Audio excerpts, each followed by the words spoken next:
Hey everyone, time for the reaction to How to Survive presents 9/11 Survivors. And away we go! Oh my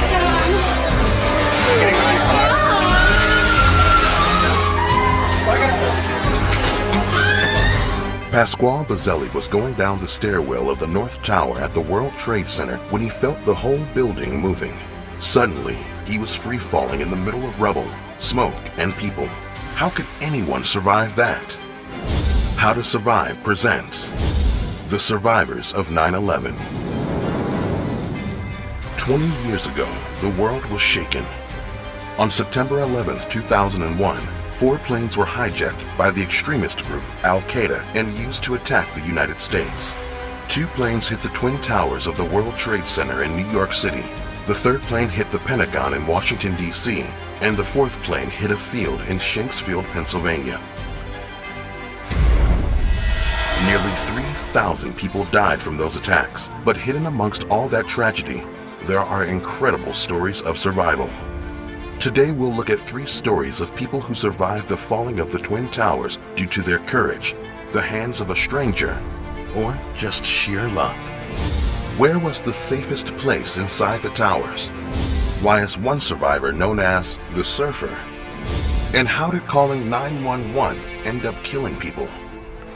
According to the Federal Building and Fire Safety Investigation, 99% of individuals below the points of impact in both towers survived.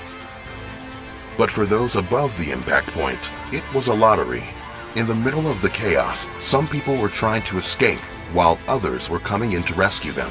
And in our first story, the people being rescued helped the rescuers make it out alive. Number 3. A lucky encounter. A crew of firefighters entered the North Tower just before the plane crashed into the South Tower. Each of the 6 men carried 45 kilos of gear. After evacuating people, they started going back down. Around the 20th floor, they found Josephine Harris, a 59-year-old bookkeeper who had been making her way down from the 73rd floor. She was exhausted. Rescuing her put the firefighters at risk, but they didn't hesitate to help her. They continued down the stairs with Harris's arm around one of the firefighters, but around the 4th floor, she collapsed and told them to leave her. They didn't abandon her. Instead, they all huddled together as the building came down on top of them, all 100 floors of it.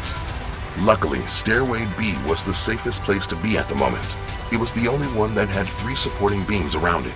As the tower's floors started to pancake on top of one another, the debris field around the building had spread widely, which helped distribute the weight of the collapsing building. If the firefighters hadn't slowed down because of Harris, they wouldn't have been at that safe spot when the floors above them collapsed. Eventually, they were able to climb through the rubble to safety. When the building collapsed, Pasquale Bazzelli was 20 floors above them, but we'll get back to that. Number 2. Blood Brothers. Brian Clark, the executive vice president of Eurobrokers, worked on the 84th floor of the South Tower, and he was above where the plane hit the building. And right before he would have entered Stairway C, he had a strange feeling that pushed him towards Stairway A. On the 81st floor, he heard someone calling. It was Stanley Premnath, who had watched the plane hit the building. He was trapped under rubble. Clark went to find the man and told him to climb over the sheetrock wall that separated them. After a first failed try, Premnath scrambled up the wall. Clark grabbed him and pulled him over the wall. They fell to the floor and introduced themselves. Premnath recalls Clark saying, "All my life I've lived as an only child. I always wanted a brother, and today I found that person. From today, you're my blood brother." And Clark rubbed their wounded hands together. They continued their escape as Brian shone his flashlight down the stairs. He only saw smoke, no flames. They had to push their way through the rubble. They got out of the building just before it collapsed. Before watching our last story, let's see what helped our first 2 cases to survive. In both examples, the most important lesson is to take the stairs, never the elevator. Staircases are usually reinforced, but elevators could get stuck or fall at high speed. In A Lucky Encounter and Blood Brothers, taking the stairs right away allowed people to survive and help others. And even in the most challenging conditions, there are some ways to increase your chances of surviving. Use your shirt or a piece of cloth to cover your mouth and nose. This will help you avoid inhaling smoke, dust, and debris. Do not shout or scream unless you know there are people nearby looking for you.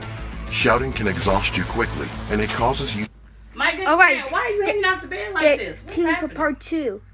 Stay tuned for part 2.